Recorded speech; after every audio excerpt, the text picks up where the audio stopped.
G'day, welcome to Supercoach 360. How you doing? It is your boy Jazzy J.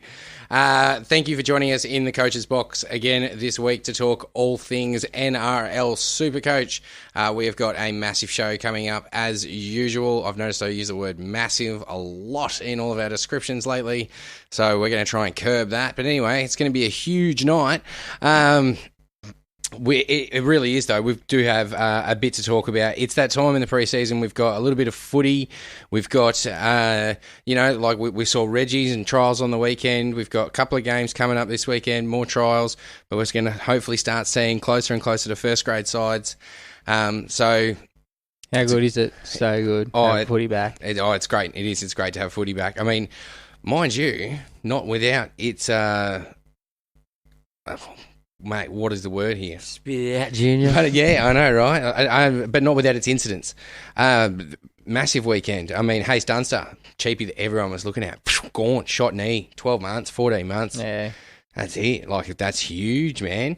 Tyrell Fuimayano, who, pretty juicy cheapie, really, still this year, especially if he could lock down a starting spot, but, possibly facing a 5 to 7 week suspension. He's accepted 5, I think. I think he was very harsh done by. I would have thought that. I don't think he deliberately did that, in my opinion. Yeah, well, that's it. Look, I'm not sure, but, I mean, that was the one thing that we could probably glean out of the trials this weekend. If nothing else, how the game is possibly going to be adjudicated this year, how the game is going to be, how the umpires are going to call it.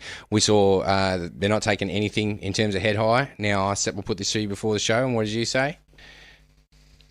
I think it'll cease. It'll ease up. Yeah? What, you think they're just making an example during the trials? They're trying to scare him through the trials with the safety net of if you send a player off, they can be replaced anyway in the trial, so it doesn't really matter. Yeah, but learn your lessons now as a team. Hopefully. All right. Don't want to say magic around round one. No, well, definitely not. Yeah, that's it, just mass suspensions. I mean, they're going to give him a few weeks to get used to it for sure. The other voice you were hearing tonight, of course, my faithful co-host, Con. How you doing, brother? Good. Yourself? Bergsy, you're in here as well. What's going on? Not much, buddy. Chilling. You're doing the... what are you doing there? You putting together your draft side, are you? Oh, I've done some shares, but yeah, I have gone to my draft side, my latest draft side. Oh, we've got a few. You're starting to make them? Yeah, I'm in 4 now, so I think I've only got 1 left. So. I was talking draft classic side, but you're talking draft. But that's all right because I've got both easy accessible. I was about to say it's a drafty night, and we are talking both of those things. In fact, we're going to talk what to do with the draft element of NRL Supercoach, and we're also going to take a look at our first drafts of our teams and just sort of start to play around with what ideas each of us are working with in terms of how we're going to build our team, obviously pending TLT. So in terms of draft, boys, have you guys well seasoned in draft? No, I'm pretty terrible at draft, to be honest, and I don't know if I've learnt much either over the last year of drafting, but we'll have a go. I don't mind having a go at it. It's a very different way of super coaching. You've got to look at so much more, if you know what I mean. It's everyone's on everyone. You can find out 1,000 things on 3 blokes in classic, whereas in draft you've really got to look thin down a bit further, where you are going to end up picking and choosing from blokes that you would much rather be getting 30s and 40s rather than 10s and 15s, you know what I mean? So draft is a different beast, and it's one that I think people, especially if you're a serious super coach, I think if you want to have some fun with your friends, and not everyone can have turbo and not everyone can have NAF, it's just a way to sort of break down your sort of skills on footy and what you sort of know about Supercoach, It shows where you're at. I came dead last in most of my drafts last year, so shows where I'm at, and that's why I've got a list over here for you at home. And what about you, Con? You done draft before? Yeah, I've done it a bit. Success here and there. Yeah, it just depends really on where you fall in that order originally, as to how it's going to dictate your season. All right. Well, let's look at that then, because if that's the first element you get for your draft, if that's one of the things that can factor into your season, what do you mean by that? Do you really need? Because there's the 2 types of draft. Yeah, there's linear draft and snake draft, but most people are doing the snake draft. Yeah. Yeah. So the snake draft is where so if you get pick 1, you get then what? In a 12-man draft, you then get pick 24. 25, yeah. 25. All right. It's got to go all the But way then up you and get, all but the then way you get back. 25, 26. Oh, no, yeah, 24, 25, sorry. There you go, maths boys. All right, cool. So yeah, and then obviously on the next one, you'd then be looking at. Oh, here we go. Being a smartass. Now, can you lay it down again? Pick 48 and 49. Yeah. Yeah. Yeah. Okay. Cool. Which, if you really do the math on that, it's getting thin. But that's it. And that's the first thing I noticed. I mean, I've done a couple of them in the last couple of years, and The joys are, but you get Turbo or Cleary. Most of the time, people take Cleary. but then who do you get as your second pick or your second, third? Like, who are you realistically looking at once you've gotten through that top 25? You're looking at the last top tier player, anyone maybe who's been missed. Well, you're right. Well, the thing is with draft, especially if you're going to go into keeper leagues and dynasty leagues, like I've joined a couple of dynasty leagues, you don't just have to look for this year.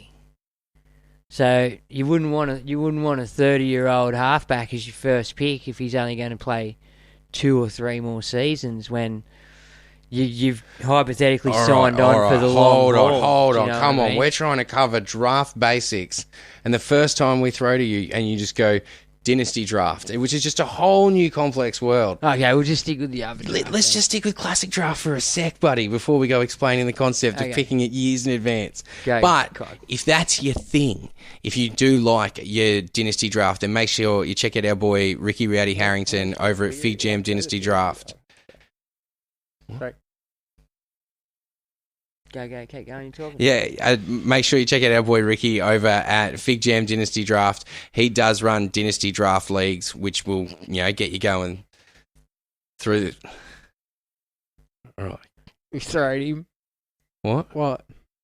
Okay, so drafting, like ideally, you don't want to be pick 12. Like I was just pick 12 in a draft, and by the time it got to me, I had to start thinking where is it going to get thin first quickest, which was going to be hooker. Not many hookers, you know what I mean? To ideally pump out big points. Not many halves. There's probably really only 3 halves that you'll hang your hat on and say, right, well, they're the 3 best halfbacks. The rest of them are a tier down. No, you got one, and then you got Daly and Hughes probably, So, and then you got the rest. In a perfect world of draft, you'll lose. In my head, you'll probably lose a Turbo, a Nathan Cleary, then a Teddy, then probably a Pappenhausen, a Latrell, probably a David Fafita and a Munster. Then you're looking at some Angus Crichton, Or Harry Grant, Brendan Smith. Now there goes your top 12 dudes straight away. So that's not even on its way back to you yet. You know what I mean? All right, hold on. It's just one of them things you got to look deep into. Like, by the time it gets down to you again, you get your 2 picks, but where do you go with it? Do you then want to get stuck with the worst halfback in the comp or the worst hooker in the comp? These are things you got to like. You can make it up in the second row. Like, granted, you're not going to get a David Fafita effort out of a Lukey or a Mitch Barnett or someone like that, but they're going to do a decent job if they get minutes and stuff like that. Like, doing a draft this early is probably no good if you're doing it for cash because you don't really know team lists and stuff. But if you're just doing it for fun with the boys and you just want to kill some time, it's good fun. Get on a Zoom chat and do a draft. We did it. That's my favourite part of it, just actually drafting a team. But yeah, like, what do you do? What's your strategy in where are you going with your picks? Like, you hypothetically get first. I had first pick in a couple. I went Nathan. Yep. Oh, why? Why would you go Because Nathan? he's so far ahead of the next best, so I can't see that gap closing, but I can see the other fullbacks closing on Turbo. Yeah. So where did you end up getting? Where'd you go? Like, you went fullback next, obviously. When it came around, did you snag a KP or someone like that, or? I think I got a Brendan Smith maybe. Yeah. And then you and get then another a KP. pick. And then a KP, yeah. I think that's how one of them planned out. Can't remember now. Yeah, but that's where you went. You started filling up key positions. Yeah, I rather always go for the spine first. Your forwards and and then well, your backs you can interchange on matchups. Some of them, like Yeah. some of them by the end, you're littered with a bit of rubbish. Like if I was falling as about 7th or 8th or somewhere around that mid-range bit, and Dave Fafita was still there, I'd probably snap him up first. Yeah. Just because how explosive he is. But Yeah. apart from that, I'm going for the spine first. Yeah. And you see, that's the same as me. I fill them roles as well. Like, you got to fill up your spine roles with at least people who can chug along with them, you know, with the key guys. Because you can sort of make it up elsewhere with stuff. And if you're quick on the waivers and if you're good with the free agencies and stuff like that, pick your matchups, like that's another key thing to draft. And like, you've really got to be on top of free agents and you've really got to be on top of waivers. Because I think some drafts, if you're coming last, you get first pick no matter what. So you get the first cherry off the cake every week, which was me last year. And a couple of boys were like, what the fuck? He gets it every week. It's because he's a loser. But he deserves it. But yeah, that's just my take. Some people are different. Everyone's got a different draft strategy. Well, that's it. You can just pick, say, your best. Say you run out of positions somewhere, like in a key position, like the hookers or whatever, and you don't get a gun. Well, mainly centre wing. You can run without one and just use the auto emergency on the bench and just have a star there. Yeah. Do you get that? Yeah. Right. Should we? What are we doing now? Partner, well, I actually want to talk about Rick's top 25. So the fact that you went KP in round 3, Con, raises a good point because Rickster was saying that. Now his dynasty draft. This is different again. Partner, no. That was just a standard draft, wasn't it? Yeah. So, yeah, you were saying that you ended up picking up KP in round 3, Brandon Smith round 2, and then you got Cleary in round 1 with your first choice pick. So I think no matter what pick you get, it's really important to just have a plan on when you are going to get crucial players or fill crucial positions, and then having a list of sort of possibilities that you're actually happy to fill that with, and then when you might be able to get them. That's the biggest thing which I've taken away from the way Rickster's been writing about some of these guys. But he's actually got a top 25, so you guys made it to 12, yeah? So you obviously did Nathan, Tommy, Pappy, Harry, Teddy, yeah? The most frustrating thing about that, having the list ready to go and everything, is you get someone pre-booked there, and you wait like 8-9 picks or something, and nobody grabs him, and then the bloke before you just takes that pick right out from underneath your nose. Like, I'm normally that guy. It can make you really cranky sometimes. So do you have to sometimes move that forward if that happens? Like, what do you do in that situation? Panic. Yeah? Yeah, sometimes you got 60 seconds or whatever, and it's like, oh, shit. See, this is where they say do I need to go?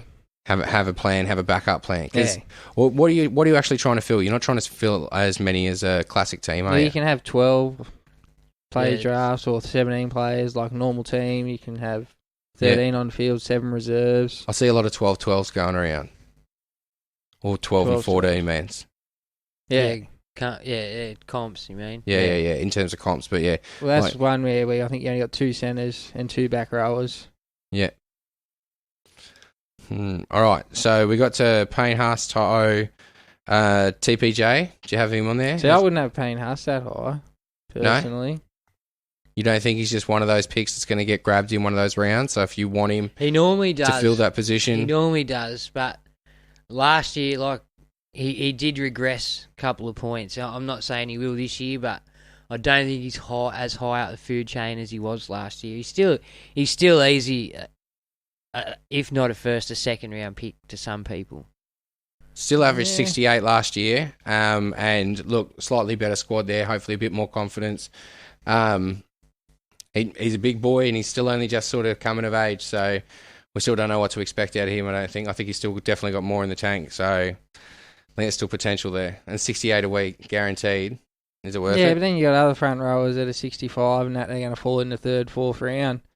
Yeah. So to waste a pick on Payne Haas that early, I think. What about TPJ? Would you go to that early on TPJ? Dave Fafita would be the only forward I'd be jumping up in probably in the top 10 for. Yeah, so he's number 6 on the list. He's got TPJ at number 11. What about Reid Marnie? Where does he sit? I mean, is he your number 2 hooker for the season? No, I've got Brandon Smith, Harry Grant as the 2 top ones. Yeah. And then probably Reid, Cook, McInnes on the next level below.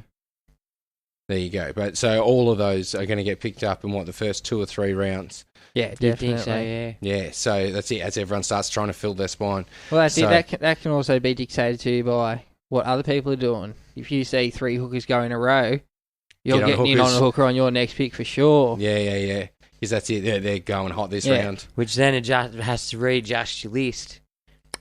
You go down one. You know what I Are mean? you better off planning your list around You list positions? You list. Yeah, I think you definitely go positions. You have your top 5 or whatever, top 10, 15 even, you probably need. There's And also you just cross them off as they go, and you just get that next one. Once you're down to 6th or 7th on your list, you start loading that position, I think. on your list, you have to have a guy that you'll draw the fucking line at too. Do you know what I mean? Yeah. Like you don't want to roll in there with a who's the worst halfback in the comp? Dearden. You don't want to roll in with a Dearden thinking, yeah, I'm sweet. You know, you fucked yourself. Waiting for a Tommy Dearden. You know, sorry, but probably poor choice. Or a Wade Egan or there's something somewhere like that. you've got to draw a line and say, well, I can't go under that player, so I need to snap him up then and there, or I'm in a bit of horrors. Like, I think really for the first 4 rounds of draft picks, you really need to focus on filling, like you said, those spine positions as quickly as possible. You've just got to aim that I've got to get one of these guys per round. So do you stick? I mean, you can then prioritise perhaps by what guns are available, but being able to fill those positions. So you've got a pool of 30 to choose from, which dwindles down to whatever it's going to be the final position on round 4. But for me, that seems like the most logical strategy to try and get in with. But I didn't realise you had to have such a comprehensive list. Like, you're right, you're talking, 12 positions on the field, 5-10 options for each of them, and then At least 5 or 10 options, because you already got 12 9 man other drafts, people or yeah. 11 other people in the draft, plus you got to pick multiple of those positions. So your list needs to be pretty extensive. it's a big game to get your head around. But it is fun when you get there. Like, it is fun. Right, did I interrupt you doing a shout out earlier because I'd zoned out and clicked back in the conversation Probably, you I know. don't think so. when you were Don't you talking about say? Dynasty? No, you just started talking about Dynasty on a tangent. No, I just said if you do, sometimes if you're doing them drafts, because some of them are keeper leagues as well. Sometimes you have to plan in for the future. You don't want a bloke who's retiring next year in a team that you need next year. Yeah, that's it. I mean, that's an even more advanced form of draft again. Yeah. So, but there Well, are. just on that, if you don't have Nath Hughes or Ches, those top echelon ones, I'm banking on a 30-year-old Adam Reynolds or something before I'm going looking at the future with a CHT or Tom Sexton. Dearden or something like that. I mean, And I'm banking on those 2 or 3 years and then someone else to come through and develop, and I'll snatch them up throughout that Hopefully, time. if someone else is there, Yeah. that's the other thing. You got to get on them before the other, however many guys in the draft. get Yeah, on that's it. 'em. You'd want to be up to date with your reserve grade, Yeah. see who's coming through. yeah, And that's where some of the blokes just leave you behind because they know so much more than you at draft. so some people are just on another level, aren't they? Speaking Yeah. of being on another level, check out. Should I give some shout outs? Because I have a list of podcasts and places to go for people who are keen for draft. Because I don't know, we don't know enough about draft to say, hey guys, we'll tell you how to do draft. But this list of people that I have could probably help you out, if you know what I mean. Now, obviously the Fig Jammers, Rickster and the boys, they break down Dynasty draft, so keeper leagues and stuff like that, looking for the future. Then there's the Weekly Rubdown. Then Three Wise Draftsmen, the Headbin, Best Draft something. Oh, I've fully forgot that one. BDE, it's called BDE. Check that out. It's abbreviated B.D.E. Big Draft Energy. Maybe, I don't know. We'll just go with it. And then the Weekly Rubdown boys with Watto. Watto's, you all see him commenting every week. He's one of the boys that puts in the questions. He's a wicked dude. Watto and the boys have got a Weekly Rubdown Rub Lab on the Discord. So most of you are in Discord through the Supercoach Hub. So I suggest if you can do that, contact Watto. He'll give you a link. And it was called the Weekly Rubdown Rub Lab on the Discord. It's for drafters pretty much only. I don't know if they do classic, but drafters get there if you really want to look into your draft. And also to help you with your draft and just Supercoach in general, I got NRLSupercoachstats.com because you can, if you really want to look into some of these players that are a bit further down the list and there's not much on them, there's a good chance he's got something on him over there. And on the Supercoach360.com, www.supercoach360.com. To the end of time, forever. Ferguson Con, Supercoach, forever. 1,000 times, forever. W's. www.supercoach360.com, forever. 2 ants. W's. Wow. Worst plug ever. What happened? The professionalism. I don't know, man. Ask yourself. I think it's done all right. You had a stroke. I think the people around you've been asking for a while, buddy. They're You just keep putting me looking on. for answers too. You just keep putting me on. We do. So we only got halfway through Rowdy's top 25. I want to know where you guys think these guys should be sitting. So Payne Haas, you didn't think. TPJ, you obviously wouldn't be putting in that realm either. Reed Marnie, Cody Walker, yeah? Yeah. Fair enough. Yeah. Angus Crichton, second rower. Do you go him in the first 2 rounds? Oh, yeah. Star second rower. I can see logic to it. But me personally, not. No. Daly? Yeah. Yeah. Brandon Smith? Yeah. Jerome Hughes? Yeah. Yeah. Ryan Madison? Not Matto. I'd go. IPAF and stuff like that. That's where I'd probably start thinking about taking the Payne Hustlers and TPJs, depending on what I've already got in my bank. Yeah. Okie dokie. Damien Cook?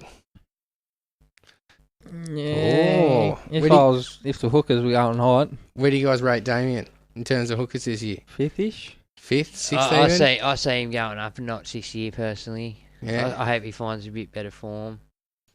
Look into your crystal balls. Where do you see him finishing the year? Wait on predictions, Harry. boys. I got Harry Smith, Marnie, McInnes.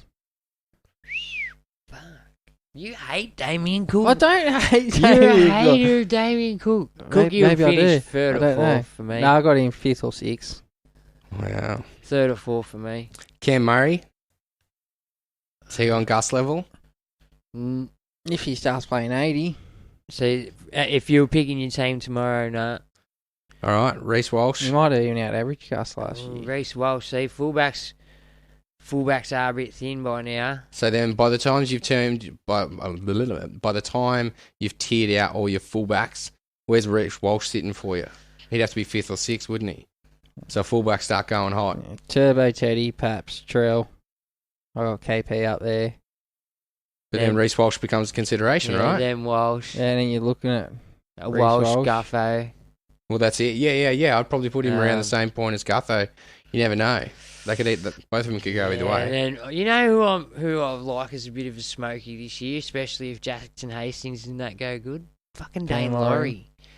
Oh, I saw a picture of him earlier. I looked up at a picture of the Tigers and I was just like, I've forgotten about Dane Laurie. Like I wanted to draft him the other week. Someone poached him from underneath me. I don't know who it was, but I just want him for reserve on the bench anyway. But the rest of their team wasn't so bad. He's a good and with footballer. no Dewey in the team for the first half of the season either, he's going to be the pivotal point in But if you've attack. got the potential for somebody else to come back and push Hastings out or become a decent hooker for them, either of not push Hastings out, push Brooks out, or become a decent hooker for him. But they just don't have the forward pack to lay the platform for their other players to achieve their goals. They just I don't think they've they're got the really backpack. weak in the middle. Yeah, see, I don't think they've got the backpack, even if they did, unfortunately. But Uto's all they got. Yeah, A lot's going to be riding. he's on only a him, 20-year-old kid. You know, it's the same thing. They get a couple of like disheartening moments, and it's hard for him to get back. You know, and especially if it's on him to do it. You know, he's just a kid. little Western Sydney Payne Haas, eh? All right, Cam McInnes in that list as well. Oh, well, yeah, KP, Reece Walsh, Cam McInnes. Yeah, I like Cam McInnes because he's dual position. And then he had Josh Well, Josh you know Curran what? in there. But I think he's gone cold on Josh Curran. Perso the other day commented on your thing, and he seems to think trap. To McInnes. Yeah. Yeah, like can you set him just a reason why he's not a trap? I just think, well, you've seen his work ethic in 2020. Yeah. His breakout season. And I think playing lock, running the ball as well a lot more. maybe even picking up some attacking stats with the ball playing through the middle. If he gets to 65 to 80 minutes, he'll make his 50-odd tackles, so you're already starting at a pretty good point, better than most hookers. I think Perso's concern might have been the fact that he was coming back from the knee injury. Oh, you're definitely waiting and letting his price bottom out. So you're not starting with McInnes? No, in the draft scenario. In the draft, yeah. But not in the draft scenario. Classic. Yeah. Not in Classic? No, I think he was talking more in Classic, but he was saying the same thing, watch and act. So yeah, that's it. Hopefully he gets eased back, drops to around the 400-odd K mark, and you snap him up. Happy days. Yeah. Yeah, he'd be a great option at hooker. Well, that's it. I'm thinking about using him as a stepping stone. Especially if you haven't gone a gun hooker to start with, and you banked on someone to hopefully have a breakout year, like I'm thinking about doing. You could just swap them straight out pretty much. Just have that breakout. You've been waiting, eh? People are waiting. I'm waiting for Jeremy Marshall King. I'm hoping he can be my breakout star. Where are we at, Juzzy? Pardon. Rick's got a few value picks in terms of draft for us, just before we move on from draft. So, Tino, where do you put Big Tino in terms of your round selection? I've got him 6-ish, depending on how I've gone earlier, because his dual position's pretty highly valuable in draft. Yeah. Being able to rotate those players between positions when you got bugger all to pick from helps a lot. Yeah. Yeah.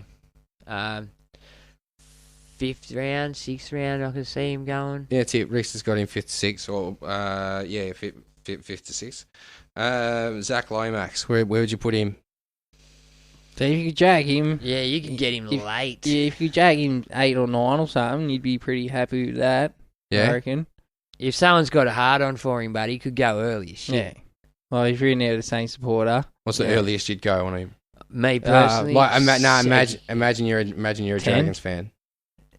Yeah, again, if I was you got to play biggest, with your head, not your heart. Yeah, but you know what? But some people just want draft, absolutely. one players, you know, like, and he's a goal kicker. I could see him going as early as 6. Ooh, all right. Not for my team, but I could see him going as early as 6. You know. All right, fair enough. I think Richter's got him round 6, 7. Speaking of Fig Jam, I'm on there Thursday night, so check their podcast out Friday. I'm going there, and hopefully Mitch has signed his contract as well. Going to meet Snoop together. All right, Marty Tapau.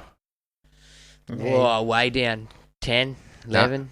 Yeah, it's it. I mean, to be honest, I haven't heard mentioned much in classic circles this year. He's just a chug along. There's a umpty dozen of them, man. Yeah, well, that's it. But they're going to get 50, 55 and do their job. And they're just dudes you can pick up late as.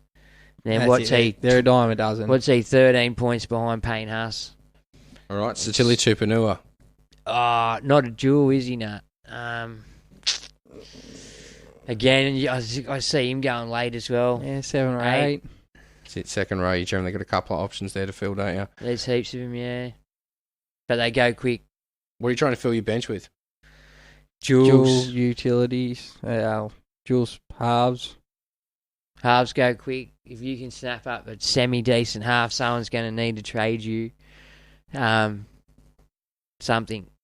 Yeah, fair enough. And that's another ploy. If you can snap up someone who's very tradable, you might be able to muscle your way in on someone just a bit better. Well, that's it. That's something you could do if you get like one of the back-to-back picks. If your 10th pick, you just double up on the 2 best absolute weapons there, and then use them as trade bargaining. Yeah, bargaining power later on. All right, a couple more on this list. Dylan Edwards.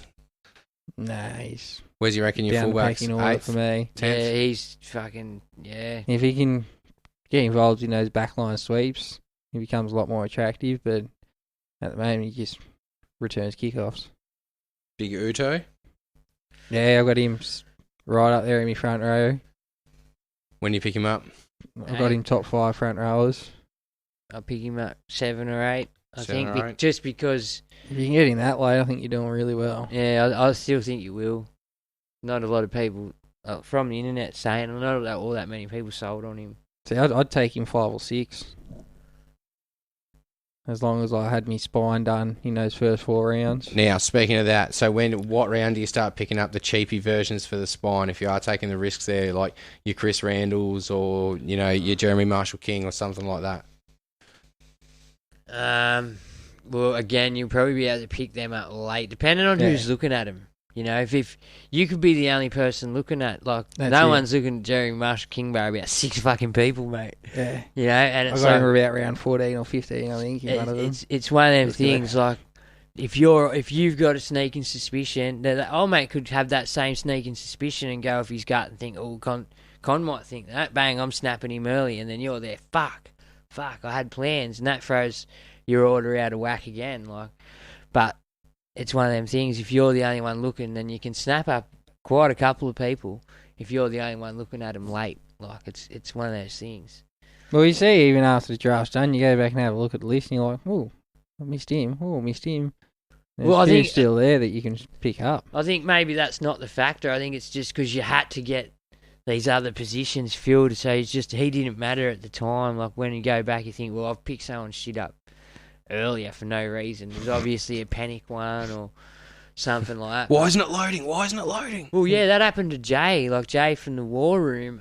He was in our draft. Remember, auto picked him. Yeah. He had him on good auto picks, but he jagged Munster. He got heaps good ones. When I get an auto pick, I get fucking duds. Alrighty, moving on. Yeah. So, you want to do some shout-outs? Do some shout-outs for all the draft stuff? I just did them. Shout out everyone's Discord. Okay, we'll do it again. Shout out the podcasts. Fig Jam. I'll be there Thursday, so the podcast will probably be up Friday. Does Rick's to go live? I'm not sure if he is this week. He might be with some of the drafts. Okay, then we got the weekly rubdown. Watto also has the Discord, so weekly rubdown lab. Check that out on the Discord. Three Wise Draftsman, the Headbin podcast, and the BDE. I didn't go up and check that out. Sorry. You know how I get. But yeah, and then if you're really struggling when you get to some of these lower players before you do a draft, or you might be on a draft where you get a couple of hours between picks and everyone's on the ball, you can go and have a look on supercoachstats.com and have a look at their priors and if they might jag a start and just try to do some math. Well, that can help you big time, because say you can see a couple of potential centre wings coming through to start the year. Yeah. You can load up the rest of your team, hoping, like Swali or something, he's not going to go till really late in the draft, so you can load up other positions before you worry about sneaking him in a bit later. Yeah. Yeah, that's the thing. You do have to load up on some positions and cut your losses elsewhere. Yeah. You know? But that's up to your game plan and your strategy. Every one of them's different. That's why I've given you that list, because let's be honest, the more opinions, the better for your drafting strategies. Like, if you hear so many different ones. Juzzy? Levi Crookshack wants to know how the draft positions are selected. So is it just random? It comes down to the... Yeah, the starting order and stuff? Yeah, it's just random. The pick order is just random? random? Well, not necessarily. It comes down to the administrator, doesn't it? No, I don't think so. I think it's just random. All right, cool. Look, I'm just saying, g'day to all the boys. There's a bunch of people out there. Luke Smith, Brad Smith, Stop the press. Mark Hindle's in there, Valsey, Henry Bryn, Georgie's in there, Scott Smith. I already said Scott Smith. No, it's another Smith. Yeah, it is. That's three. Bang. Lance George is in there as well. G'day to all the Smiths. Just call ourselves the Smiths. Jared Watto's in there as well. Glenn Fisher. Rod Thompson, he said he's drafted with you guys and you definitely need some practice. I mean, we're not doubting that. Ross Mann's in there. G'day, buddy. How you doing? Let's go. Alrighty. So, remember a couple of weeks ago, boys, we talked poison mids. Yeah. Yeah? So, this week, I want to put to you a few of the good mids that I've hit up the Brains Trust behind supercoach360.com, and I was like, hey, hit us up with some good mids. And this was who they gave me. Who'd they give you, man? First one off the rank, Isaac Targo. Yeah, definitely. Yeah. If he gets a centre spot, yeah. Under 300k. That's it. Looks like he's going to get a starting centre spot. He's looking pretty deadly. Okay, let's throw the world on a flip side, but what if he gets benched second row? Would you still get him at under 300? Probably not. No? Okay. If I was desperate enough, yes. Yeah. Okay. So you're only picking up the Panthers' 80-minute centre spot, which is Oh, instead of and Crichton. that's only because of his price too. If Yeah. it was 400k, I wouldn't bother, but at his price and what I have to do elsewhere in my team, I need it. All right. So I've heard the early mail coming out of Parramatta. Sean Russell looks like he's going to pick up the spot left vacant by the Hayes Dunster injury in the trial. Haven't heard much about him, to be honest. If we remember, Fergo didn't really score much out there either. So it's a gamble. It is a gamble. Now you got a bloke that hasn't. Let's be honest. I mean, Fergo got lots of attempts to score out there. Whoever gets the left spot, because Sibo's out for I think half the season. So Yeah. whoever scores that side, if they're Priced right. within range, yeah, that'll be good to look at, I think. All right. Bo Firma. Yeah, I Like like him. him if he gets a starting spot and plays at least 65, 70 minutes. So we start in the back row. Yeah. Yep. For Proctor. All right. Ewan Aitken. I know you boys have been bigging up Ewan Aitken. I'm getting colder on him. What? Don't know. Oh, Don't know. all right. Just because you know what, everyone's on him. You know, and it's one of them things. Sometimes, fucking everyone's on him. The Either Kurt go- Capewell of last year. could go reckon. both ways, you know. But I don't know if he's all I got, I'll put him there. But Yep. I'm really hoping I can get better. I like him. Where are you going to put him? Isn't he dual? Yeah, he'd be in I'm the having him in centres. I think he averaged 60 in base and power last year, and nearly a lot higher than that with his tries. Yeah, He that's it. scored a few. I'll give you a sneaky spoiler. He did make it into my draft team, but in the centres, yeah. Yeah, I like him. Katoni Staggs. Yeah, I like him too. I like it, Tony. Yeah? Think he's going to be a beneficiary I don't of know. A-Ray? Definitely. Any word on the Haas partner at Broncos? I heard Billy Walters might have it sewn up. Don't know I've why. heard Ezra Mam, Yeah? young kid coming through. Yeah. I heard he's in front. No, I heard Billy Walters in front today. I read somewhere today Billy Walters in front, but Helps when Daddy's coach, I guess. yeah. But yeah, supposedly Ezra Mam's the future. So I'm up. Fingers crossed for Ezra. All right. Xavier Coates. You're all still hot on Yeah. Xavier? I like him. Yeah? he's in the right team. Yeah, definitely. Chris Randall. Well, I think everyone's Yep. starting with him at this point. Jackson Hastings. Yeah, I've got him too. I like him. Yeah? Especially what Dewey's out for 10 rounds, is he? Or 9 rounds? Yeah. Where you got him? Reserve half, reserve 5/8? 5'8" for me. Just straight 5/8. I think I just updated him to straight 5'8" yesterday. Really? Taking a chance on the Tigers' attack. All right, you boys do you. He's 350k, man. But yeah, I know. He's only But got to And, get and it got me Nath too, so what I lose out there, I'm hoping I'll make Okay. up with Nath. yeah, well, see, that's it. I had to drop Nath. I had to drop Nath to Jerome Hughes. Anyway, we'll get to our draft teams in a bit. Tautau and Monet. not sold. Not Yeah. sold. If he plays 6 for the Dragons, yes, I know he's cheap and stuff, but I just can't see him producing great scores in that team. It was the 10 words you said before. If he plays 6 for the Dragons, it was about 6 words. 7. Dragons are shit. Counted out Sorry. on his fingers, still got one wrong. Dragons are shit. Sorry, Dragon supporters, but Suwali. yeah, I like Suwali if he gets a wing spot. All right, Helium Even Lukey. centre spot on Swiley.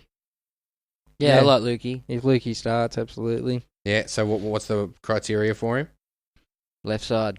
Starting left side, front rower. No, Or is he getting the he'll edge? be second row. No, what's his, do you have his price there? 350 something. I got him in my side. He's 350. So even if he can push out 60 minutes on the edge at 350, He's 351 500. he'll be pretty happy with that. Yeah. If he can go at a point a minute. Matt Lodge, you feeling him? I don't mind Lodge. Yeah. I think there's a few. Is there a bit maybe- of a logjam for forwards at the Warriors, or is this always the case? And I'm just like, what happens? Do they just inevitably get suspended? Mainly back rows, I think they're stacked in.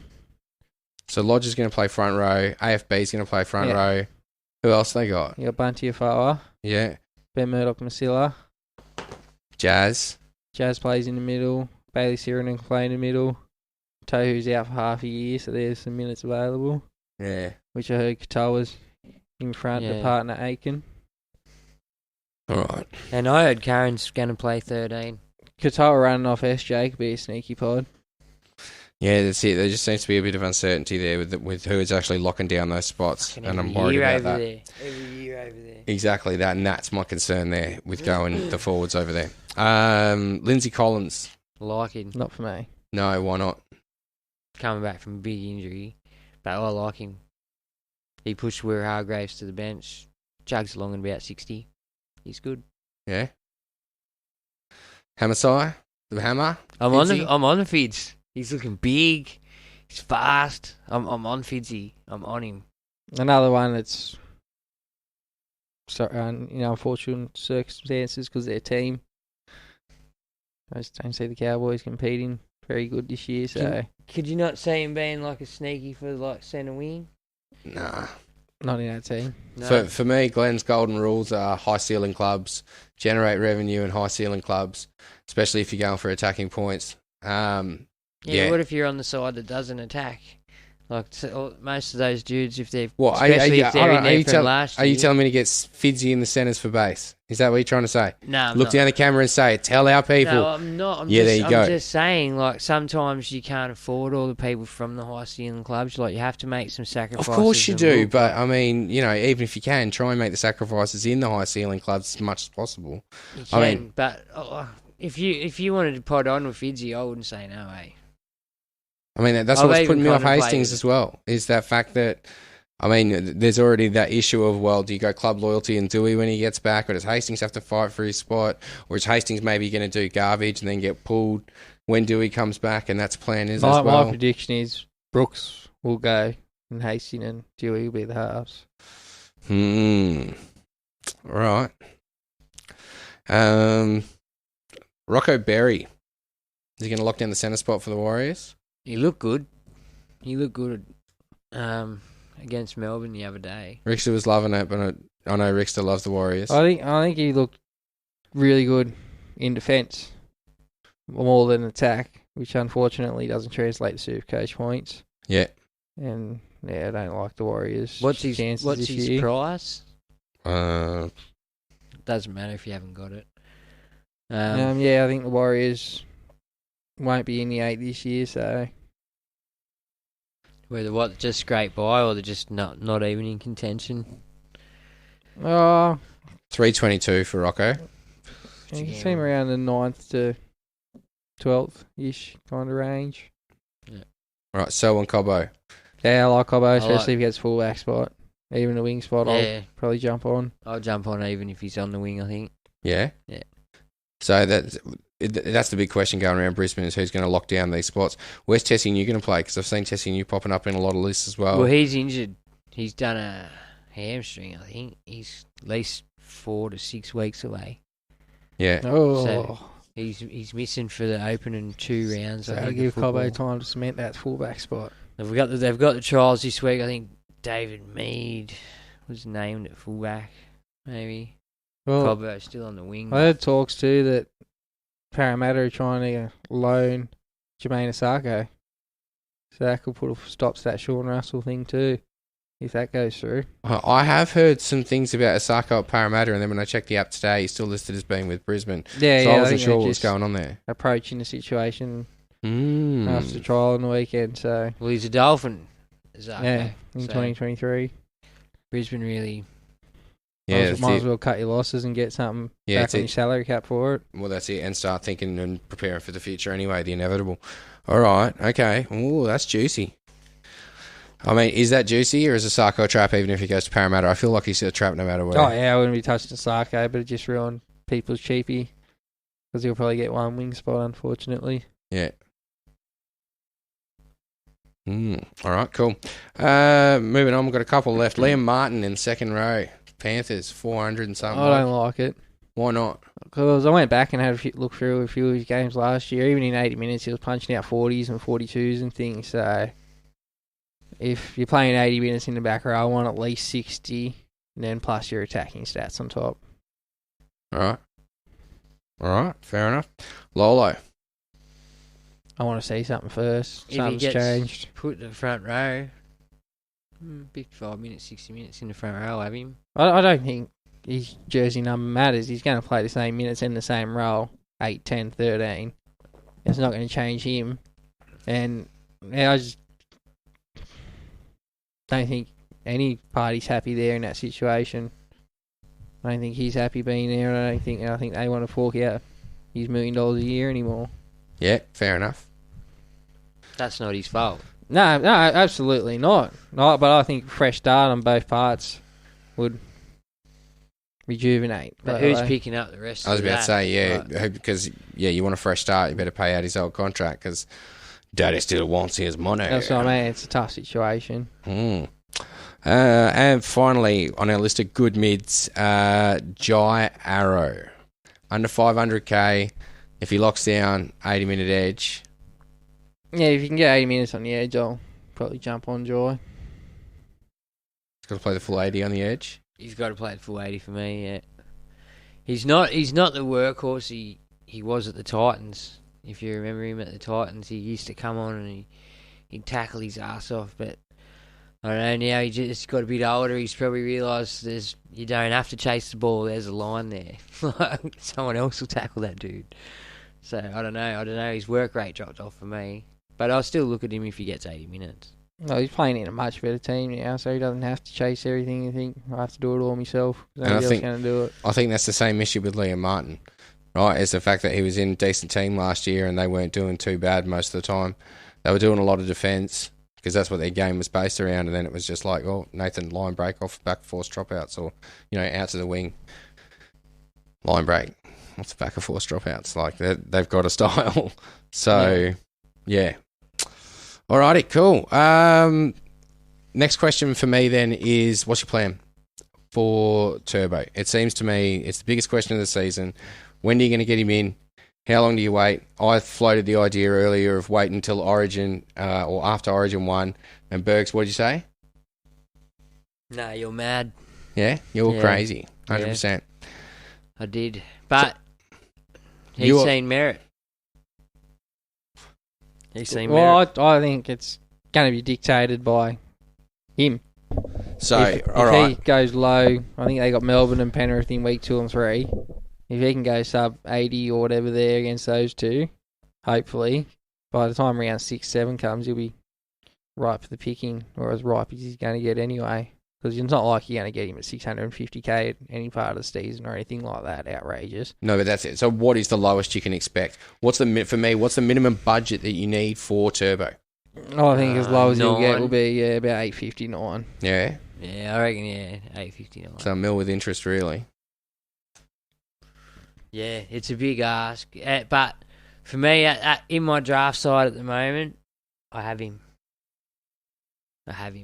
You do? I do. I have him in my draft, like my your classic side together. Yeah, my classic side.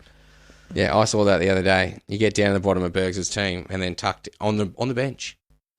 Look who it is. Little Travojevic playing fullback for the Manly Sea Eagles. Well, who is this? I nearly dropped a brick. Right? Yeah. I could not believe it. And the audacity to put him on the bench over Teddy. Yeah. Well, I captain Teddy because I thought everyone would look at Teddy. No one's going to look at that. I think, fucking, he's done real shit with his money. No. Yeah. To be honest, I was starting to think that as we got a little bit down parts of your team, and I was just like, oh, wait a minute. Alrighty. So you're starting with Turbo. Oh, he's in my side. My side is very shit. This is the side just quickly. I've got Cook, Pangai, Jacob Saifidi because I heard he's starting over Clemmer, David Fafita, dude from Melbourne, Okolatu. I can't say. From Manly or Melbourne? Manly. Olakauatu? That's it. Oh, the Manly Storm. Yeah, I know him. I said Manly. No, you didn't. No, I did not. Then I got Lukey, Mitch Moses, Sean Johnson. Which Yuck. I'll change Sean Johnson for Hastings. I did that, but it didn't save, obviously. Then I got Aikens, which I obviously swapped Aikens and Staggs around as well at this point. Billy Smith, Suwali, Now, Moga, I'm tossing up between Moga and bloody Sully. One of them will get a centre spot there, I think.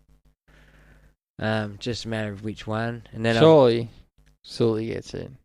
Then I've got James Tedesco, and then really only one person on my bench we want to talk about, which is Travojevic. No, let's go through the rest of your bench. Let's figure out how you managed to afford this. Hobolati, Cartwright, Amon, Ezra Mann, Blake Taff, that Mimosa from... He's meant to get a start, yeah. Tepai Maroa, Scott Sorensen, Sione Fainu, and Young Maney, and Kobe Hetherington is my bench. All right, Con. First thoughts? Yuck? Yeah. Just straight yuck. All right. It is terrible. If you're going to sacrifice like that, if you want to get Turbo, and did you say Dave Fafita as well? Yeah, that's it. I don't know how he afforded it. When he told me that, that's a bit greedy. But I was like 20%, really? Wow, 20%. And Teddy. I had to drop. Yeah, well, that's it. 3 players, and you're at what? $3 million almost. Yeah, like it's a big... And the rest is just shit. All right. Like, no offense to those guys. Sorry, guys. So I'm going to start from the forwards and move my way down. Tom Starling, starting hooker. Chris Randall on the bench. So if Tom Starling's right to go and starts the season at number 9 and Hodgson's wearing 13, right, which I think Elliott might get, unfortunately, or even if Hodgson's bench utility that comes on as that roving middle forward, I like Starling. Right, but a lot has to go his way. I think he's about earned his spot there, but yeah, it's just a question of the loyalty aspect of Ricky and what happens with Hodgson. So yeah, I'm taking a gamble. I'm hoping to see Tom Starling get a few more minutes, especially in the trials as starting hooker, and see Hodgson be used in a different role within the team. For the front row, I got AFB and Lindsay Collins, and then on the bench I got Spencer Laniu and George Burgess. What's Lindsay Collins worth? $460. Isn't big Stefano around that price? Possibly. I'd easily be making that swap. All right. That's you. I'll consider it. I was just saying. I'll consider it. I probably won't. Second row forwards, I got TPJ, Ola Kawatu, Jai Arrow. And then on the bench, I got Tepai Maroa, Kobe Hetherington, and Jack Gajewski. What's Jack Gajewski worth? That'd be free. $250. Really? Yeah. He's the average part of a bad bunch. All right. I don't know. I need a placeholder there. I'm really hoping. But yeah, he's just a place taker. I'm hoping some cheapies come through, to be honest. In the halfback, I got Jerome Hughes and then Chanel Harris-Tavita. My concern with him is I don't know what role he's going to take up in that Warriors side. I think he's earned himself a spot, but is he going to end up playing centre or wing or something? I wouldn't touch him unless he's probably starting hooker, playing big minutes. Well, see, I'm hoping now for starting hooker. I know I called you crazy. I did. But the more I think about it, the more it's like, it's not going to happen, I don't think. It won't happen. I think wishful. I can see him probably as the 14 until Nicarima has a fuck up and then switch him over. Yeah. Or SJ breaks down. Right, well then that puts me in a bit of a pickle. In the 5'8", I've got Luke Keary and Billy Walters if he's going to lock down that spot over Mam. Otherwise, I'll probably swap to Mam. Well, that's it. And if CHT Chanel doesn't start, you just go to the starting halfback for the Rabbitohs and use that money elsewhere to upgrade. Yeah. Well, I'm concerned with the Rabbitohs, whether that they're going to test out a few combinations as they go throughout the season, depending on results. So that's a watching act for me. I'm a little bit sketchy there. I mean, I know Brisbane's capable of doing the same thing, but I mean, they did it for 12 months last year, so he's hoping they've got their shit together.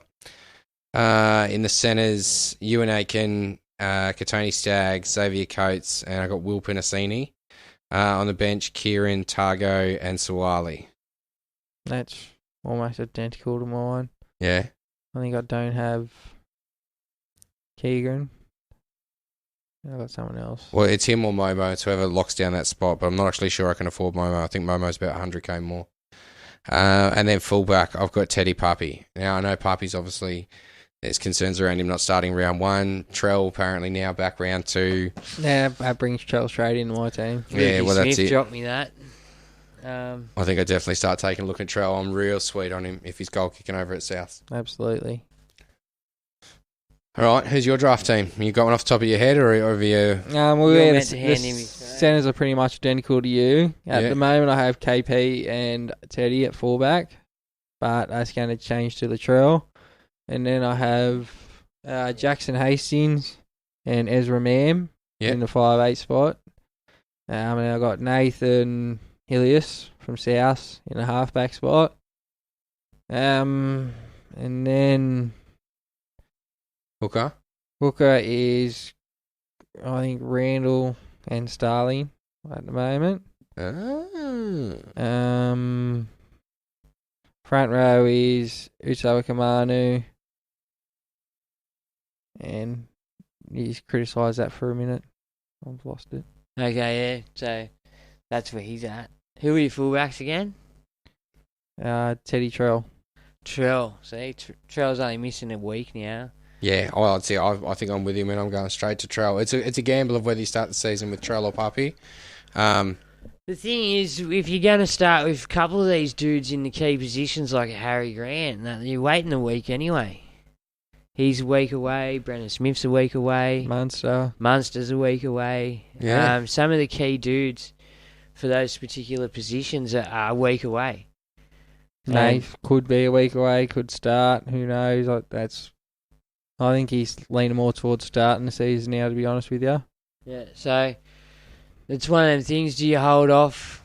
And maybe what? Because you still get the 2 free looks, so you could be able to get a price rise somewhere. Like, granted, it's probably not going to be worth a trade sort of price rise, though, if you know what I mean. Yeah. So do you hold off on one of them and maybe push to pick him up round 5, or will they just chug along and score and keep their points and go up? Yeah. Yeah, that's what you reckon? Don't know. What do you reckon? What's the question? I don't know. Wow, good work, boys.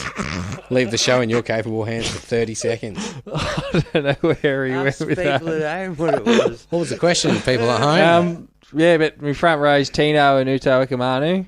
Oh, Tino. Yeah, just because of the dual capabilities. With Brandon Smith, Pengai, Olakawatu, Jai Arrow, Bullymore, and Piakura in the back row. Where's Piakura? Brisbane. I think he's suspended for a week or 2 to start the season. Then I'm hoping he can push for that starting edge spot. Over? Ricky, probably. Or Rabati. Yeah, Okay. there's a few in the mix. Right, fair enough. Cool. So that is our draft teams. Yeah. How much do you reckon they're going to change before TLT? I reckon heaps. Probably about 63% of it. 63% of it? Oh, fucking whole thing. Except for maybe Turbo or Teddy. All right, fair enough. Hopefully.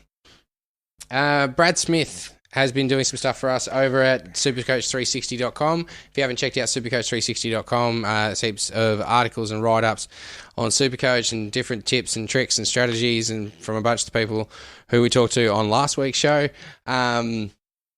But he's been doing some more stuff on PPM. He watched the trials over the weekend and he crunched some of the numbers with some of the awesome dudes from Supercoach Live Chat Supercoach Live Chat?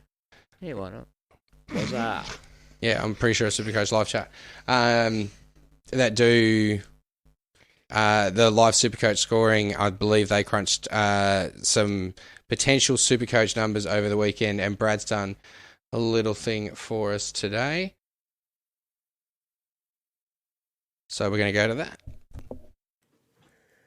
Good evening, Juzzy. Good evening, lads. Hope everyone's well and you've all had a fun time watching some great footy over the weekend. It was pretty good to see a lot of football back. Just here tonight, just have a quick chat about some of the stars that shone out during the 7 games that I managed to get to watch. There's one yet to go, I think, and I didn't get to see all of that one. But anyway, if anybody's interested, I have put an article up on supercoach360.com if you haven't been to the site, supercoach360.com, it is the place for all your information. There it is right there. Lots of great articles from Timo, Glenn. Bergs has got a stack of great articles in there just for some light reading. So go to supercoach360.com and get into it. It's all great fun. The first player we want to have a look at tonight is this bloke, Matt Lodge. I've never really liked him much myself, but his figures over the weekend can't really be that ignored. Didn't play a full game, only played 40 minutes. Managed to get a Supercoach score of around about 65. That's when you take into account, he's 65. About 100 run metres, 3 tackle busts, and 1 line break to boot. So he did pretty well for himself. He did put up an outstanding score. I mean, that's for 40 minutes too. So if you take that over a 60-minute game, he's going to get very close to 100, about a PPM of 1.2. Certainly a player that we can't, that you should put on your watch list, or maybe even consider if you're looking for a super pod for round 1. The next player we want to have a look at is this kid, Tyrrell Sloan. Now, for some reason, Coach Griffin decided to start him on the wing and start Ramsey at fullback. Well, I think anybody that saw the game, everyone will agree that that's just not going to happen come round 1. Well, it shouldn't happen. That Sloan will be the fullback. Every time, when he did move to fullback, every time he touched the ball, he looked electric. He was active, he was really involved, and if ever a player is going to pass the eye test in Supercoach, it was this kid. He did look good. It's just a pity he plays for the Dragons, of course, but at another team, he'd certainly be a lock nearly first round. Probably one point to make is that when you're looking at him versus Katoni Staggs, I'd be very tempted, if you're going Katoni Staggs, maybe give this kid some thought over Katoni Staggs, because between the two of them, the figures look a lot healthier for young Tyrrell, and I think he really did shine, and I think we'll see a lot more out of him as the season goes on.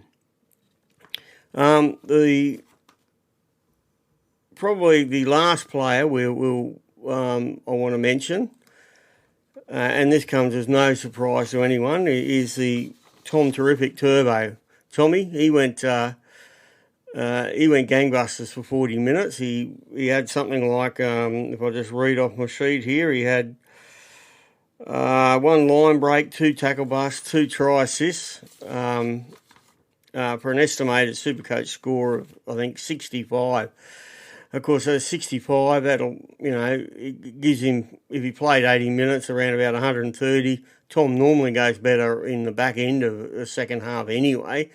So he's going to go very close to his sort of average of around 140, 150 points if you go by that. So the big question for all Supercoaches, and the big question for you boys there on the panel, given the fact that Tommy could very easily looks like he's going to hit 140, what do you do? Are you going to start with Tommy or are you not? Particularly if he's going to keep up that sort of form. And he does look good. It's a quandary I'm wondering about myself, Paps, if Paps doesn't start, do I somehow find a way to get rid of Pappenhausen, put Tommy in, etc.? But his figures from the weekend, I think he was scoring himself at about 1.2 ppm. And like I said, if he does that in a normal NRL game, he's not going to drop much coin, and he'd be one that you really want to get in your team. Anyway, that's about it from me. As I said, make your way over, all listeners, to Supercoach360.com. Great website, and it's free. Tell your mates all about it. Jump on board. And until next week, until next time, thanks very much, boys, and have a great evening. All right, thank you very much to Brad Smith there for putting that together. What a legend. You're the man, Brad. Thank you very much, Cheers, Brad. buddy. So, boys, he asked you a question. Bergs, I mean, you've pretty much already answered this, I mean, especially with your draft at the moment. But we've seen what you've had to do to achieve that, which is you've really got to make some heavy sacrifices. But with a PPM of, I think might have been closer to 1.5 if he pumped out 60 and 40 minutes the other day. But still, that's mighty impressive. Oh, the bloke's a freak, man. He really is. He's the key. He's the key to all their attack virtually. Like, can attack from anywhere on the park too. Like, proved it last year. He's got long range tries in him still. Look, If anything, he's gotten better. He's gotten faster, and he's ready to run all game now. in a perfect world, at this point, I'd love to. At this point, I might get rid of Teddy and keep Turbo. Who do you put in as a cheapie? Because I got laughed out of the park for commenting on a Whisperer post about Xavier Savage the other day. Just like, mate, if you're going to shoot him down, why put him up as an option for someone to get? Yeah, I don't know what that guy's doing. I beat him last year in the Hemis Cup. We all know what happens when I beat you. That's fucked. Yeah. Akon. You'd remember such times as last season. That's right, Troy. Rough. But yeah, look, at the end of the day, whoever's cheap enough to run in there and get at least some decent points to turn over, or look, you've seen the team. I could probably do better with a bit of time spent on it. Like, let's be real, but it's a big ask to try to slot them two in there. If you take their averages from last year, your second fullback really only needs to score 30 points. And if Tommy hits his 140 average, which I don't think will happen, but if he hits his average from last season, well, then you're already in front of Teddy and Pups or whatever. Yeah, but if their combined average climb, then Turbo's got to keep Well, up that's with it. it. And Turbo drops, so Yeah, exactly. it's risky. So, if you are going to do that, then if you are going to run that risk, if that's a way that you're going to be able to squeeze him into your side without having to make too many compromises, who's the option? Who do you actually put in at fullback? I'd have a look at that Sloan. He's still 460 or something, isn't he? Still fucking 400,000, 300,000 cheaper than the other two. It's true. It's still a massive. It does a massive gamble, like you said. They don't have points in them.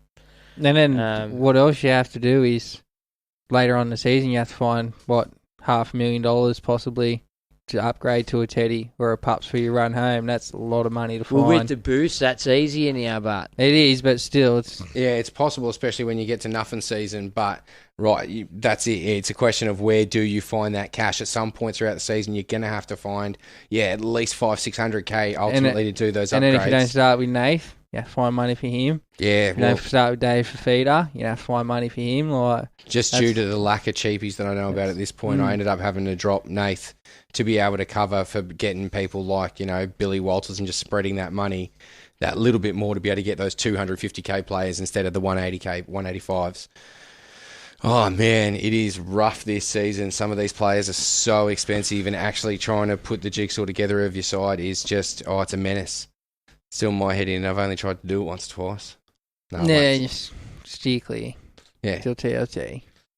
Alrighty. So I think that is about it for what we had to talk about. We've just got a few questions. So, Bergs, have you got the questions on the Facebook there? no. All right, hold on. I think I might have them. I have ones on Twitter. All right, sweet as. It's only the one. What's going on? From Toddy G. No Pappy, Cleary, Munster or Grant for round one. Surely it's starting to make Tommy/Teddy combo even more appealing. Also thoughts on Moses at halfback, with the Eels' decent draw and Cleary potentially missing for a week or more. Has he been looking at your team? Let's hope not for his sake. Well, that's exactly what you're running. Moses at halfback, Teddy Turbo. Yeah, but I'm not sold on Mitch Moses. He's got the low floor. I wouldn't be sold on Mitch Moses either. But yeah, I didn't mind Toby Sexton the other day.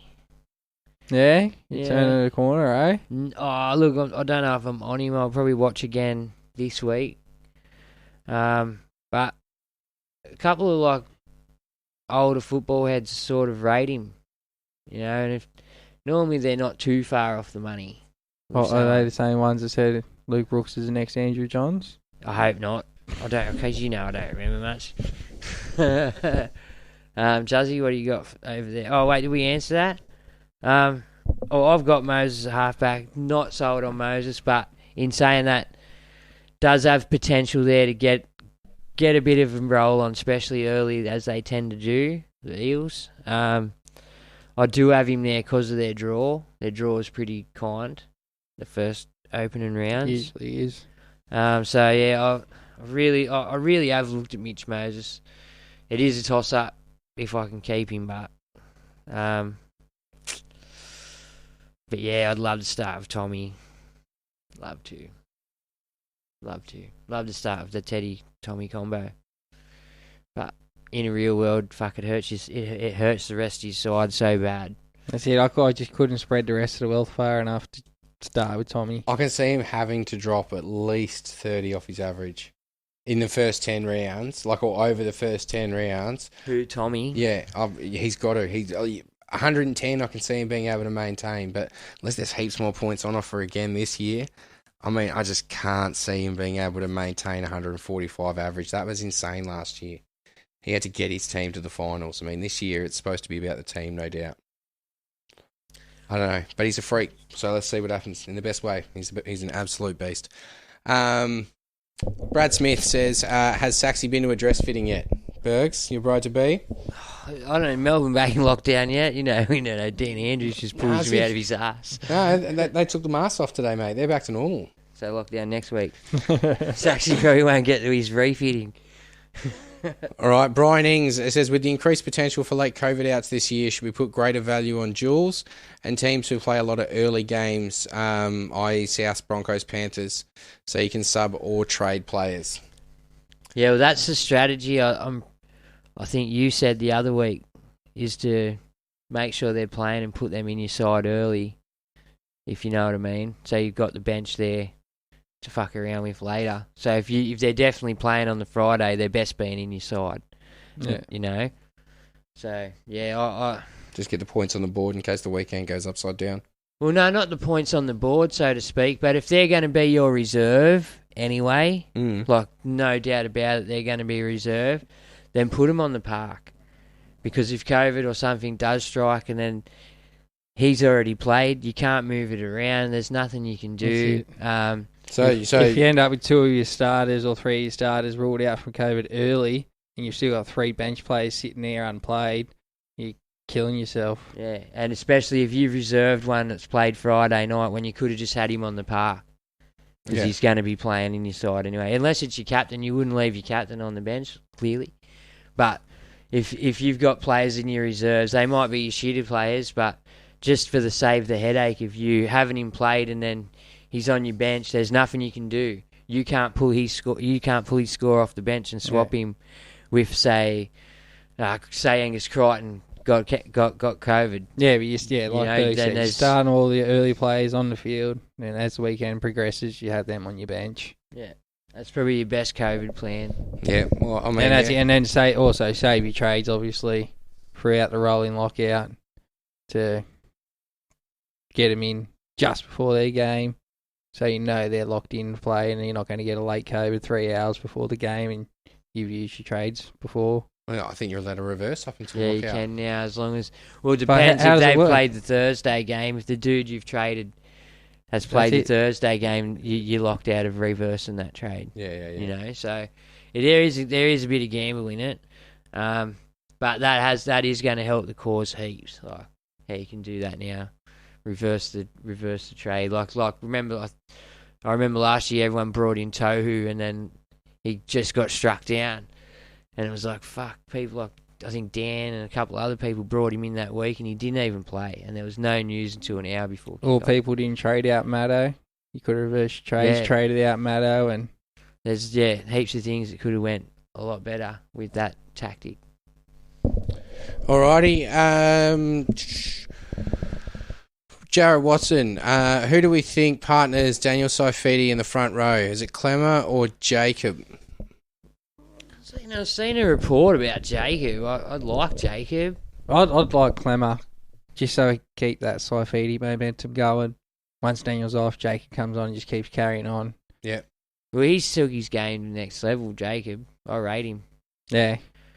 Well, that's it. I mean, he's in your side. Yeah, he's... So what do you do if he doesn't get the starting spot and he's coming off the bench? You still have him as your starting front row? Look, in the past, like I know it's a massive gamble, but if they're sharing those minutes equally, I can see him doing just as good a job as the other two.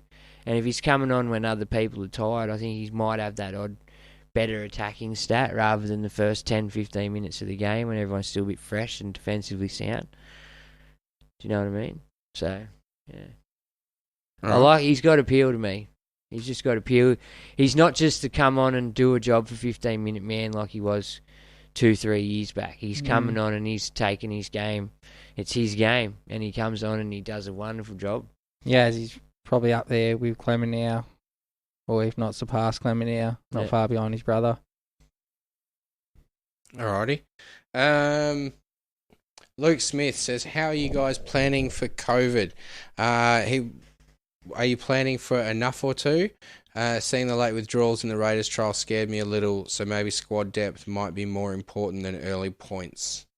So pretty much you're going to go with enough, so early points and options for covering for COVID.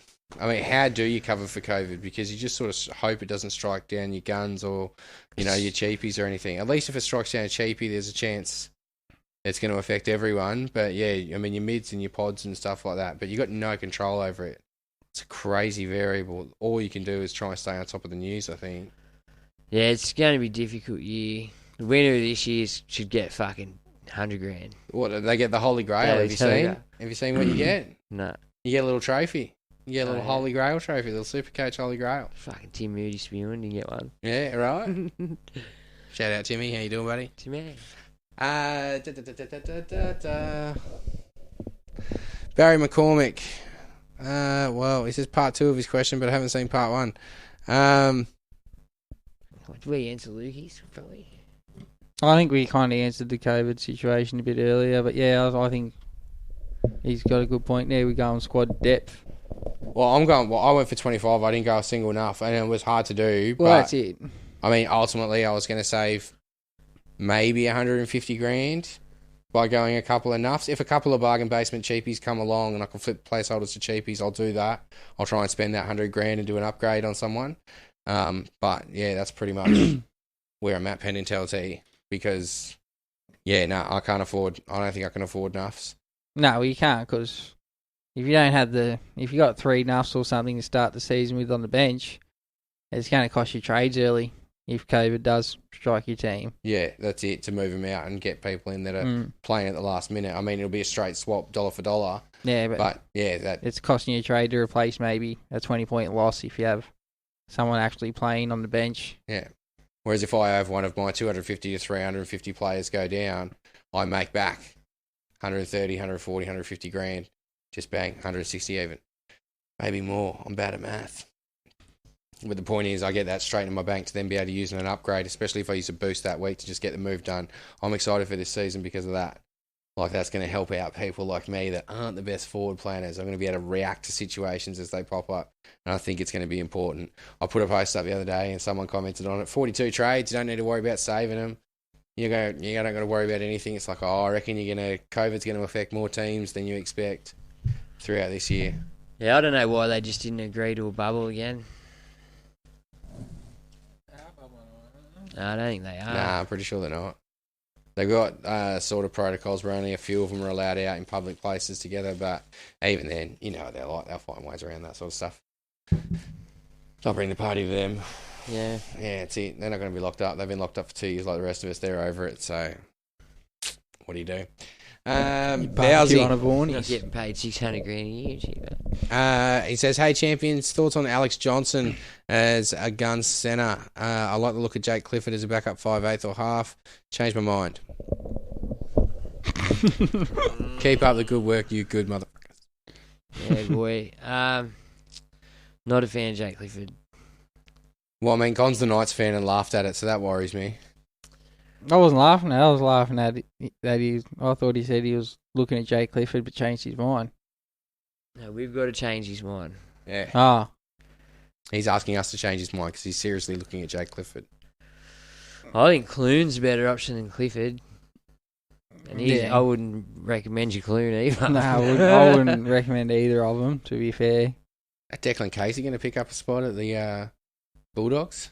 Want to flatten Well, KP last surely night? Ockenball's not getting a spot. No, he's useless. He doesn't, just refuses to stay on his wing. Just rushes in and does nothing. That Casey kid, well, hard in defence. Decent read too, obviously. Yeah, well, that's it. I think that automatically puts him in front of Ockenball for me. Yeah. I just love watching KP get flattened. It was brilliant. Hey, he's Did you up shit on a brick? KP bashing. Did you shit a brick for a second? When he went down, you were just like, oh, this would be a rough injury for the trials. Nah, he's tough, and then KP. you got back up and you were like, yeah, good. You'll be right. He's It's tough. only a tackle, Russ. Yeah. Oh, That was 2 more week. it was a A decent lot, hit. a lot of the times, those spectacular ones don't hurt as Yeah. much as the unspectacular ones. Yeah, because they're not expecting it. It's That's that why they bone fly jar, over the it. one that bone jars you. He just stops you dead. You running 100 mile an hour, you just stop dead. Virtually slide down a dude. Yeah, it's fucked. Yeah, it is when you say it like that, yeah. Chris McCullen says, guns or depth? I'm trying for depth. Oh, he's got his team there. We'll go through that later.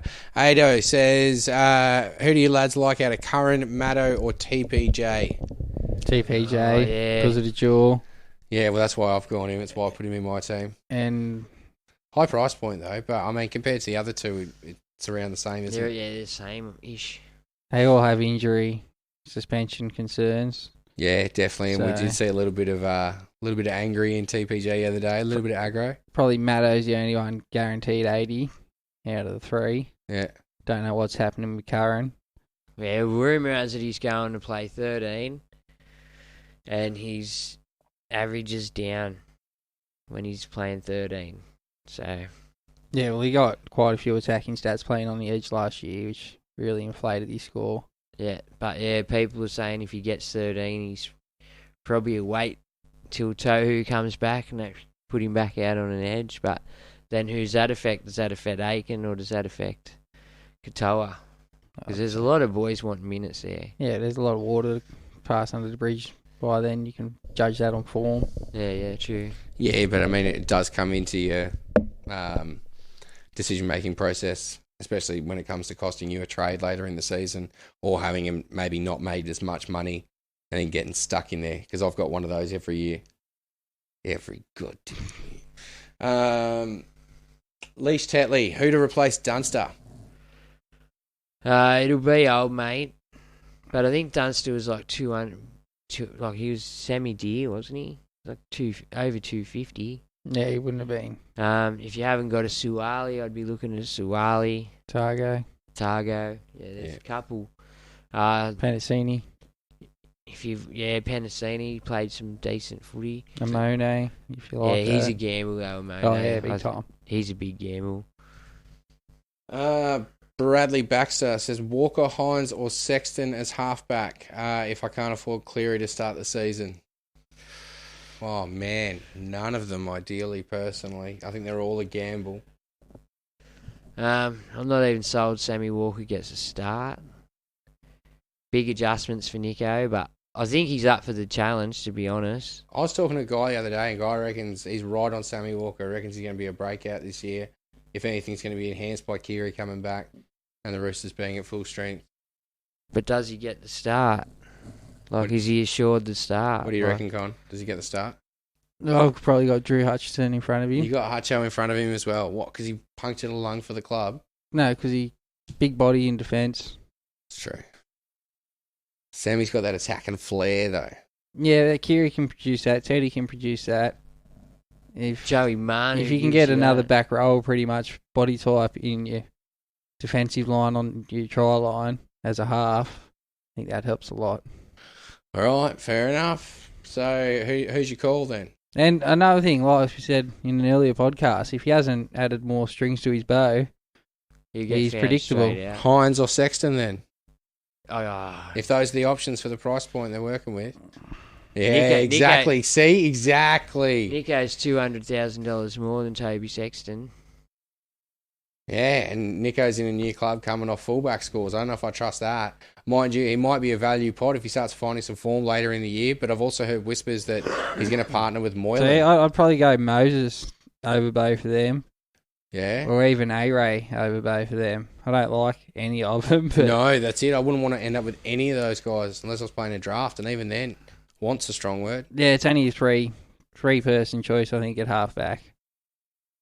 Cleary, Ches, Jerome. Yeah. Yeah. Yeah, I agree with that. And yeah. Kiri could be a smoky. Yeah, well, that's it. So, I mean, so could Cody, especially if he has to step up and take the attack. Well, you can only get Cody at 6. Yeah. So that's... Oh, that's right. Kiri's a jewel, so that's Kiri, another valuable thing about him. And SJ, you guys just steer clear completely of SJ? I want to see how it goes. I love SJ, but yeah, he's a fucking liability, man. I considered it the other day, man, when I was putting my draft together. I was just like, mate, $450 for a halfback. Oh, he's happy. He's doing good over there. And I was just like, no, I can't trust that. Yeah, no, he's very... The game day factor, can't do it. Like the liability to be pulled out on game day, and then you lose your halfback score, which could be one of the highest scores, which you're up against in your head-to-heads, especially that week.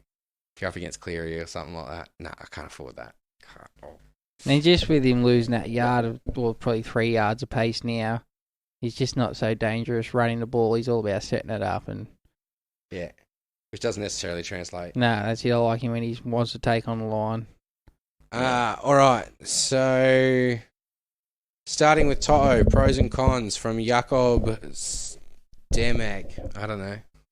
Well, you've got a keeper straight away in your centre wing. Expensive, though. How expensive is he? But if he's averaging the same as what his price is, I guess, well then, unless you see him regressing severely. 736, man. That's halfback money. That's David Fafita money. Yeah, well, unless you see him regressing, he's priced at that to start the season for a reason. I don't see him regressing. Not if Nath comes back round 1. For me, he's priced where he's at. He if anyone, can go up. Well, that's it. His base isn't going to drop. It just depends on how his attacking stats fluctuate, if they go up or down. Because his work rate's there. What's he, 25 to 30 hit-ups a game? Yeah. Over 300 metres for some games. Fucking massive work rate on the dude. And he ducks tackles, breaks tackles. He's good for that too. Yeah. So, for me, if you can free up the cash, you're in front if you start with Brian Toto. In the centre wing. I feel like you're sacrificing Cleary, you're sacrificing Deefy, you're sacrificing possibly even 2-gun fullbacks. You'd almost definitely Turbo. Otherwise you're making some major concessions, because I'd like to see a team which looks good with, those sort of options as well as Toto. He's just so expensive to start the season. And it's probably the most volatile position for money changing too. Well, especially if he goes on a dry spell for a month. If Penrith decide they want to start trying to attack more down the right and sharpen up their right side, because their left side's decent, then, that's it. Toto could be in trouble. I mean, the beauty of Toto is he does those kick returns. He does pick up those base. He picks up those hit-ups. So exactly. 58, I think. He's that guy. Like, let's be real. Same reason Mansfield was, man, because he does the kick returns. He does that work. He's a worker. He's so far in front of any other one. Yeah. Like, so far in front. I don't know, man. If I could have the money to get him, I'd have him. Yeah, you got the money to get him. It's just whether you choose to spend it that way or not. No, I don't. The money's there for you to buy him, mate. Well, he's not, though, because I'd much rather the Tommy so that's or it. the Turbo or the JP. But you do have the money available to get him, you're just not willing to spend it. Not in that area, no. Yeah. All right, so, Barry McCormick, his question was actually, is it viable to start Turbo, Teddy, Cleary and Deefy? I just don't think it is. How much does that add up to? I think I worked it out. Surely you got to have a team enough after that. It's nearly 30-40% of your salary cap on 4 players. You've still got, 80% of your team to fill. And you're looking at about $3.5 million there. You're also looking at 400 points a week. Yeah, but then if you got to sacrifice 50, 60s for all these players and go to 30s, maybe 40s on a good day. They add up pretty quick too. Yeah, it's not Especially going when you got to do it all over the park, and you miss out on I- all those guys that do jag the attacking I really stats don't think that's possible. in those positions. Yeah, look, I can't do it. You won't be competitive for one. To be honest, I can afford one, maybe two if you're talking two halfbacks. Although if I was to downgrade a halfback, but a fullback. But nah, I just don't. I really don't think you can. I think you can take two, maybe out of those four. Yeah, I think your team's crazy having Deefy and Teddy Turbo. I think even having three of them's crazy. But if you can manage to make it work, good on you. That's it. If Nah, the cheapies turn up and the middies land in the right spot, it could be justifiable. Yeah, it's it. You might be able to make the puzzle fit, but at the moment, I can't see a way to do it without. You got to pick two, in my opinion. What, 2 out of those 4, or just... Yeah, 2 out of those 4, and you can have any 2 out of those 4 really, and still make it work. Although Turbo Cleary is the hardest one to make work because you're giving up a lot of cash. Turbo's obviously the hardest individual to get in. Cleary being second, but personally, yeah. What is it? 2.2 million for those two dudes. Yeah, close to it. Yeah, That's a lot of coin, man. that's it. You're starting to get to a quarter of your salary cap. You're not far off it. You're 1 million. But in the realistic world, that's how it goes. Like, You got your fucking 10 dudes there on 100. I mean, look, they're both marquee whatever. players for their clubs, and they are that for a reason. But it's a lot for your Supercoach season. Yeah. Well, the difference is clubs have years to build and extract value out of their players. We have to do it on an annual basis, starting from A, B, C, and you know what I mean, getting to the end. So the start of the season is all about getting value and building value. And I think spending a quarter of your salary cap on 2 players, 10% of your players, you know, is crazy. Yeah. Where we at? That's about it. Okay, I got a quick one. Just a quick one. Just now, if anyone else can answer this, send me a message so I can send this to Mark. Now, Mark Hindle sent me a message asking, what's the key to the long game in making it to the top 1,000? Like, in your opinion, like I know there's so much involved, but can you sort of give him some pointers in what way to go about getting there? I think buy planning's massive for it. Yeah. Saving your trades. Yeah.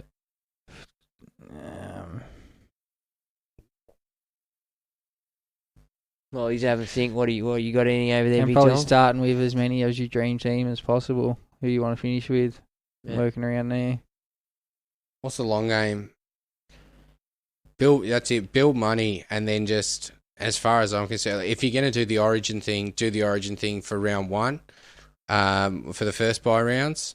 But then by the time you get in the second buy rounds, every trade should be building to that dream team. And yeah, starting with as many as possible. I'm looking to try and get about 9 in. Although, to be honest, when I did look at and build my team, I actually haven't checked off how many I've got off my dream team in there. So, yeah, I've definitely got to go back and do that. I've probably got 3. Yeah. I might be able to quickly go back now. Best advice I can give you is planning, man. Like, you're planning. Like, I know planning comes undone very quick. You do some planning. Check out some podcasts. Ask around. You've seen the dudes that have been up there the last couple of years, maybe around the traps. Maybe ask some questions in the group. What other people's opinions are. I wouldn't take everyone's opinion to heart. I'd just take what I could from everyone's opinion and go with the best information I could at hand. But it's going to come down to you crunching a lot of numbers and doing a lot of planning. Brad Smith, I know, plans up to 8 trades in front. You know, and that's something I myself can't wrap my head around, getting that far in front. I can think 3, 4, but up to 8 trades in front's a massive thing, and he seems to have a plan, and he's consistently up there. So it works for him, and that comes from a lot of hard work and putting in effort in his own time. Like, he listens to all the podcasts. He's got his head wrapped around Supercoach, you know, and that's up to you to then sort of do that in your own time and at your own pace as well, because not everyone's can do it and has the time to do it, but you've got to find your way to get into it and just work what's best for you, and then the rest of it's luck, bro. And if you're unlucky like me, shit, you be 30,000, spend the rest of the year trying to chase it up like I do. Like, that's that's the basic start to the last 3 or 4 of my seasons, except for one where we went on a bit of a tear as a podcast. And yeah, other than that, good luck, man. It's all about the luck. How many of my dream team do you reckon I got in my draft side? 2. 4. 8. 8. Either the rest of your team's terrible or your dream team's terrible. Rough. Well, no, because there's a few options in there. Oh, that's right. You put like 14 dudes in it. No. But don't get me wrong, I've got the lower end of my team. He's got all. I don't have all the high end guns. I've got a lot of the lower end ones. But that being said, like we're talking people like Kiri, TPJ, Teddy, Trell or Puppy, whichever one I run with. You know what I mean? Like, so we're not talking garbage. But yeah, 8 in total. So that's not a bad start. I've got to chase Cleary, I've got to chase Deefy, I've got to chase Turbo. So, I mean, that might be a viable position that a lot of super coaches are actually starting their season with this year, is not being able to start with any of those 3 and having to pick up other people instead. So, I mean, they're formidable targets to chase down, 3 biggest guns in the positions that they're in. Absolutely. Can I do it? Only time will tell. Yeah, it's a rough year. Rough year. Yeah. It's going to take a lot of thinking this year to start well, I think. Come on, Tommy Starling. Are we done? Lock down that number 9. Yeah, I think we are. All right, let me just quickly run through the list of draft again. If anyone missed it earlier, there's draft podcasts. Fig Jam Rowdy does write-ups with us on the Supercoach360.com website. www. Do you have to use an AU or anything? No. 360.com. Sweet. Supercoach360. Then there is the Three Wise Draftmen, the Headbin Podcast, BDE. Still didn't look it up, do your own research. And the Weekly Rubdown has a Rub Lab on the Discord. So if you're already on the Discord with Supercoach Hub and all the good people over there, I suggest you find the Discord or find Jared Watson in the groups or around. He's part of our group. So if you really want, I'll sort something out on the podcast page with him.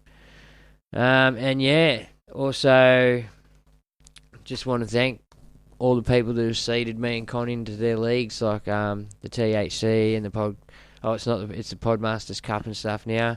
Massive effort from you guys. I sort of realise how much work goes into what you do. That's a massive effort. So, cheers, guys. Thank you.